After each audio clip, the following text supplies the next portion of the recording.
Hello friends, this video is very important because in this video we are going to talk about applications of energy profile diagrams of different chemical reactions. Okay please, जो energy profile diagram है किसी भी reaction का, उसमें क्या है, main चीज क्या होती है कि हमारे पास जितने भी रिएक्टेंट्स हैं या प्रोडक्ट्स हैं, ठीक है, उनका एनर्जी कितना है खुद का, उस रिएक्शन के दौरान कितनी एनर्जी चेंज हुई, एनर्जी अब्सॉर्ब हुई, एनर्जी रिलीज हुई, हीट ऑफ रिएक्शन क्या है, ठीक है, और फ्री एनर्जी चेंज क्या है। इस तरह के बहुत से क्वेश्चंस और साथ में इस तरह के बहुत से न्यूमेरिकल्स हम इस एनर्जी लेवल डायग्राम की मदद से आसानी से सॉल्व कर सकते हैं यदि हम इस एनर्जी लेवल डायग्राम को अच्छे से समझ लें कि इसका मीनिंग क्या है। देखिए प्लीज, एनर्जी लेवल डायग्राम क्या है, वो किसी भी रिएक्शन के आगे बढ़ने के साथ साथ, ठीक है, कि जैसे रिएक्टेंट से प्रोडक्ट बनते हैं वैसे वैसे जो हमारे पास डिफरेंट सब्सटेंसेस हैं उनकी एनर्जी में कैसे बदलाव आता है और उनकी जो रिलेटिव एनर्जीज हैं उनमें किस तरह का रिलेशनशिप है, ये सारी बातें हम आसानी से इस डायग्राम की मदद से समझ सकते हैं। तो पहले थोड़ा जनरल डायग्राम बनाते हैं जिसमें हम दिखाएंगे कि एवरेज एनर्जी कितनी है, रिएक्टेंट से ज्यादा है, प्रोडक्ट ही ज्यादा है, फिर क्या एनर्जी ऑफ एक्टिवेशन क्या है, राइट, और हीट ऑफ रिएक्शन क्या है, मतलब जो भी रिएक्शन हो रही है वो एक्सो है या एंडो है, इस तरह की सारी बातें फिर उनके ऊपर बेस्ड न्यूमेरिकल की हम दो न्यूमेरिकल भी सॉल्व करेंगे। पहले हम जनरल डायग्राम को देखते हैं प्लीज। हमारे पास क्या है, energy level diagram, energy level diagram and its applications in solving some questions and some numericals also which are very important please, बहुत ही important है। जितने भी केमिस्ट्री के एग्जाम्स होते हैं जो किसी भी लेवल का हो, ठीक है, ये जो हमारे पास केमिकल रिएक्शंस के बारे में इस तरह के क्वेश्चन हमेशा वहां पर रहते हैं, जिनको अगर हम इस डायग्राम को समझ लें तो आसानी से हम उनको सॉल्व कर सकते हैं, इस तरह के सभी क्वेश्चंस को। ओके प्लीज, यहां से क्या है, तो हमारे पास क्या होता है, इसको बोलते हैं रिएक्शन कोऑर्डिनेट। जैसे जैसे रिएक्शन आगे बढ़ती है उसको रिएक्शन पाथ भी बोलेंगे, ठीक है, कि वहां पर जितने भी स्पीशीज हैं उनमें किस तरह से उनकी एनर्जी में बदलाव आता है, कैसे उनकी जो केमिकल स्ट्रक्चर है उसमें बदलाव आता है। देखिए प्लीज, मोस्टली होता क्या है कि जैसे जैसे रिएक्शन आगे बढ़ती है जो रिएक्टेंट्स हैं उनके क्या बॉन्ड टूटते हैं प्लीज, चाहे रिएक्टेंट्स एक हो, दो हो, तीन हो, चार, जितने मर्जी हो, तो जब उनके रिएक्टेंट्स के बॉन्ड्स टूटेंगे तो बॉन्ड टूटने से क्या एनर्जी बढ़ती है, ज्यादातर एनर्जी बढ़ती है, और फिर क्या एक स्टेज आ जाती है जिसमें क्या है वो रिएक्टेंट्स जो है वो रिएक्टेंट्स नहीं रहते हैं, कुछ और बन जाता है, और एक स्टेज पे आके वहां पर एक स्पीशीज बन जाती है जिसकी एनर्जी मैक्सिमम होती है, और उसको बोलते हैं एक्टिव कॉम्प्लेक्स और reaction intermediate of the reaction, कि रिएक्शन का वो रिएक्शन इंटरमीडिएट है, बीच में बनेगा सबसे हाई एनर्जी पॉइंट जो होगा, हाई एनर्जी स्टेट जो होगी, जो स्पीशीज वहां पर बनेगी, it will possess the maximum energy during the path of the reaction और during the course of the reaction. जैसे जैसे रिएक्शन बढ़ रही है तो बीच में जो सबसे हाई एनर्जी स्टेट आती है, so that is the transition point, transition state, and the species corresponding to that point is known as the active complex or reaction intermediate. It is very good please। यहाँ पर बहुत ही common reaction में यहाँ पर लेते हैं, common reaction है बहुत ज्यादा, ये देखिए please, so A plus B, यहाँ पे रिएक्टेंट्स है हमारे पास, सीधा हमारे पास ये एनर्जी है, एनर्जी का लीजिए, energy A plus B reactants कोई भी होंगे, और ये हमारे पास सब कुछ भी कहते हैं M प्लस N, ये हमारे पास प्रोडक्ट्स हैं, यहाँ पर प्रोडक्ट्स हैं, और देख लीजिए यहाँ पर ये एवरेज एनर्जी है, यहाँ पर देखिए प्लीज, इसी दिखा देंगे यहाँ से हमारे पास, और ये यहाँ पर एवरेज किसकी है, ये एवरेज एनर्जी यहाँ से देख लीजिए, ये एवरेज एनर्जी है प्रोडक्ट्स की इतनी है, यहाँ से यहाँ तक प्लीज देखिए एनर्जी हमारे पास है, रिएक्टेंट से यहाँ से यहाँ तक एवरेज एनर्जी है, फिर ये एक ऊपर हमारे पास हिस्सा है, ठीक है, ऊपर का हिस्सा है, ठीक है, यहाँ पर जो रह जाता है तो जैसा कि बोले यहाँ पर जैसे कि ये एनर्जी देख लेते हैं यहाँ पर जैसे x, राइट, जो यहाँ पर एनर्जी देख लेंगे ये क्या है y, और यहाँ पर एनर्जी देख लेंगे ये क्या है z। ये तीन हमारे पास इसमें जो एनर्जी एक्सिस है उसके हम तीन सेगमेंट यहाँ पर कर सकते हैं, तीन पार्ट्स हमारे पास हैं। ठीक है, देखिए यहाँ से आप देखिए अगर हम यहाँ पर जाएंगे ऐसे देखिए प्लीज, सीधा यहाँ जाते हैं सीधा कि यहाँ पर देखिए प्लीज, ये सीधा हम जा रहे हैं कहाँ से, ये पार्ट क्या आपका देख लीजिए, ये x प्लस वाई है, ये x plus Y, right, x plus Y. Okay, तो देखिए इस डायग्राम में क्या है, जनरल डायग्राम क्या है, x प्लस वाई जेड, ये क्या है हमारे पास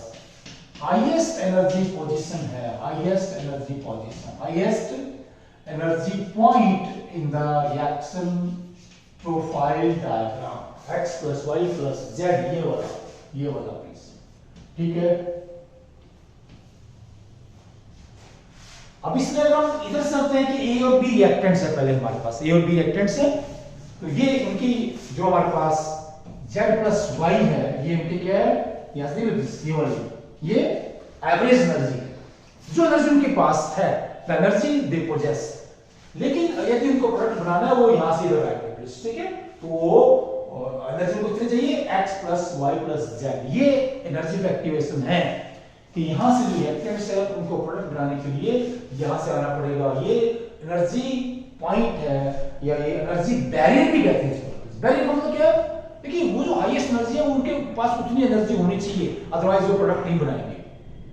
कि अगर उतनी एनर्जी नहीं बनेगी, बैरियर का मतलब क्या, वो जो काम करना चाहते हैं वो काम नहीं कर पाएंगे, उनके बीच में रुकावट आ गई उस काम के लिए। बैरियर का मतलब है रुकावट, तो रुकावट किसका किया, यदि उनके पास इतनी एनर्जी है तभी वो प्रोडक्ट बनाएंगे, इतनी एनर्जी नहीं है यहाँ पर, वो एनर्जी इतनी नहीं एक्वायर कर सकते, उनके पास इतनी एनर्जी नहीं होगी तो प्रोडक्ट नहीं बना पाएंगे, तो बैरियर बन गया वो रुकावट बीच में, राइट। इससे क्या होता है, एनर्जी बैरियर, राइट। तो रिएक्टेंट्स हमारे पास भी है, इनको इतनी एक्स्ट्रा एनर्जी लेनी पड़ेगी, ये क्या होगा, इनकी एनर्जी ऑफ एक्टिवेशन है EA for the AB reactants is equal to X, very important, EA, right. फिर देखिए प्लीज यहां से यहां पर प्रोडक्ट बन गए, तो बीच में क्या हो रहा है, जो y जो चीज है यहां पर, ये जो y है, अब देखिए हमारे पास जो रिएक्टेंट्स है उनकी एनर्जी कितनी थी, ये इतनी एनर्जी है, ठीक है। फिर जो यहां पर प्रोडक्ट बना उनकी एनर्जी कितनी रहेगी है, तो उनमें से जो y एनर्जी है बाहर चली गई है। The energy of product is less by a factor y as compare to reactants, energy कम हो गई है। यहां पर देख लो डायग्राम में बात क्लियर है।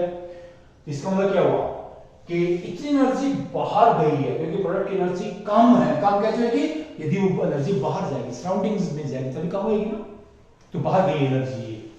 सो फॉरवर्ड रिएक्शन क्या है, फिर ये एक्सोथर्मिक है क्योंकि प्रोडक्ट्स का एनर्जी कंटेंट रिएक्टेंट्स के एनर्जी कंटेंट से कम है, जितना कम है उतनी एनर्जी बाहर चली गई है, रिएक्शन इज एक्सोथर्मिक। तो y इज द, ये क्या है, heat of reaction for the forward reaction, forward reaction के लिए। अगर रिएक्शन बैकवर्ड में जाती है, बैकवर्ड में, ठीक है, तो हीट ऑफ रिएक्शन तो वही रहेगा, y ही रहेगा, इतना ही कर लीजिए, राइट। क्योंकि वापस क्या, जब इतनी एनर्जी फिर रिलीज होती है किसी भी रिवर्सिबल रिएक्शन में, हीट ऑफ रिएक्शन क्या फॉरवर्ड बैकवर्ड में बराबर होता है, लेकिन एनर्जी फैक्टर इसमें कितनी, जो फॉरवर्ड रिएक्शन है उसके लिए कम है, ये देख लीजिए, क्योंकि खुद का एनर्जी कंटेंट ज्यादा है। बैकवर्ड के लिए कितना, देखिए यहां से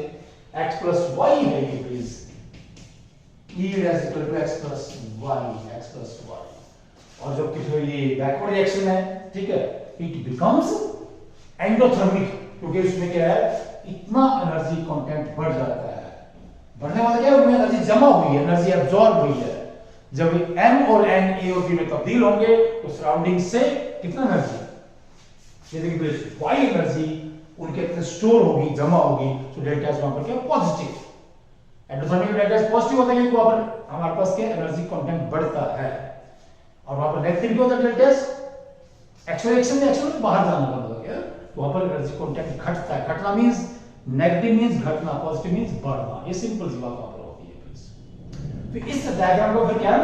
अप्लाई कर सकते हैं, हमारे पास ये दो रिएक्शन हमारे पास दी, हमने यहां पर दो एग्जांपल लेंगे यहां पर, please it is very important. दो एग्जांपल हम यहां लेते हैं, देखिए पहला रिएक्शन क्या है कि एटमॉस्फेयर में एक रिएक्शन होती है H2O plus O2OH, ये फ्री रेडिकल्स बनेंगे यहाँ पर, फ्री रेडिकल्स बनेंगे and this reaction occurs eight 500 please 500 और ये इसमें जो ये फ्री रेडिकल्स है इनका एनर्जी कोएफिशिएंट ज्यादा है, तो रिएक्शन क्या है ये एंडोथर्मिक है, देखिए इसका डायग्राम बना के देख लेते हैं यहाँ पर।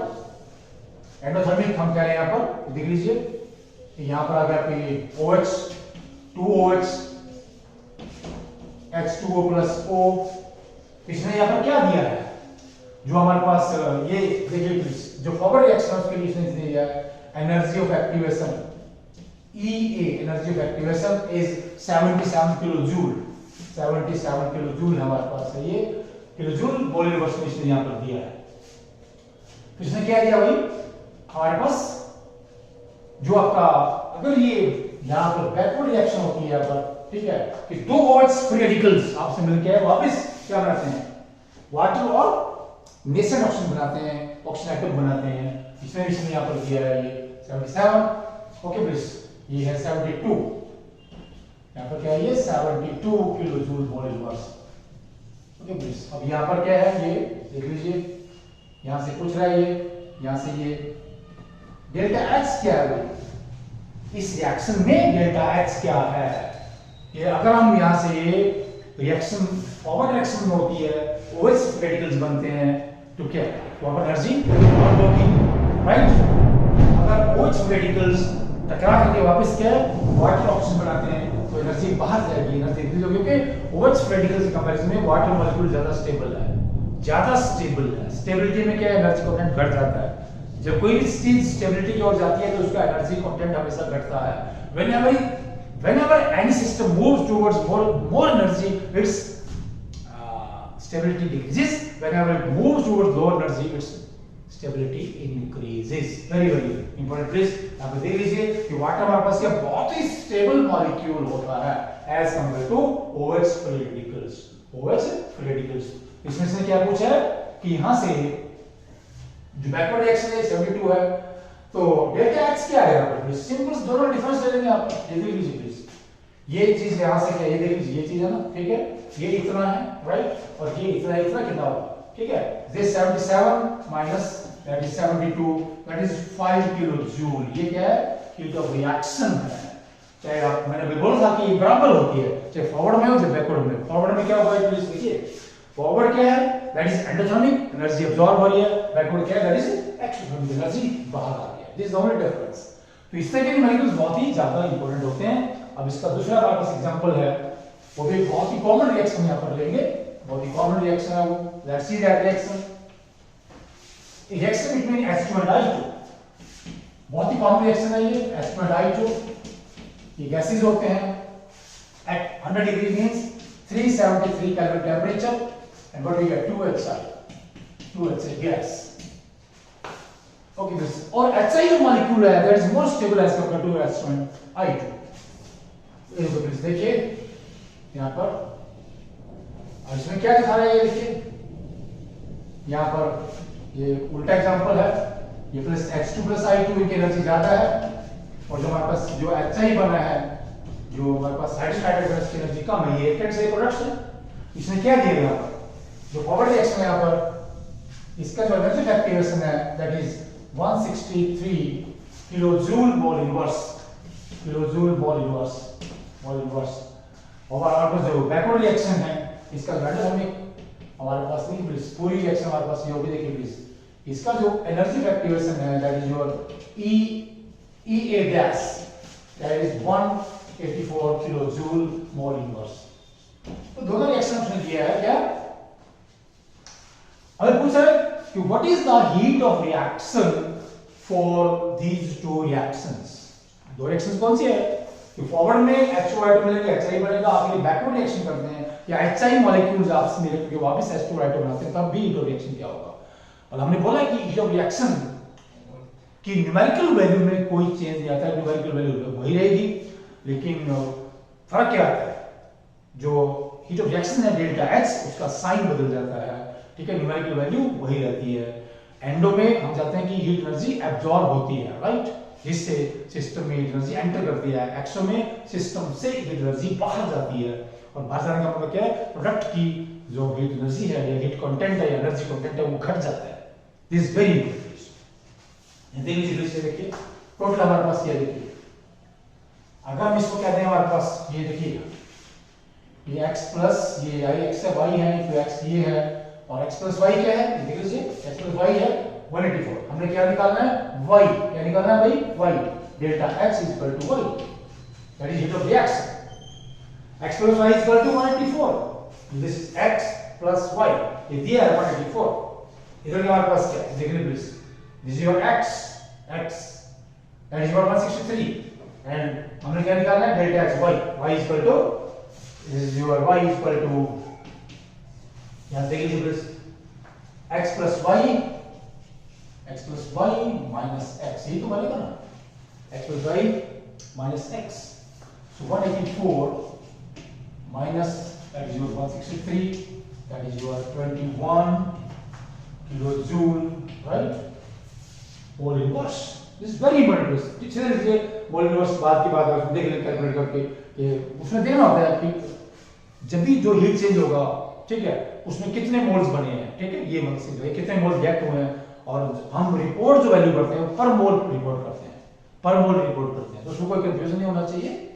ठीक है। वो हम आसानी से कैलकुलेट कर सकते हैं कि अगर 2 मोल बने हैं, हीट ऑफ रिएक्शन क्या है हमारे 100 है, तो 2 डिवाइड कर देंगे, it becomes 50 kilojoule mole inverse, तो वो एक मोल के लिए हम उसको कैलकुलेट करते हैं, but it's very easy and okay please, such numericals are highly useful for both purposes, chemistry subject as well as any competition you want to appear in future. Thanks. Namaskar.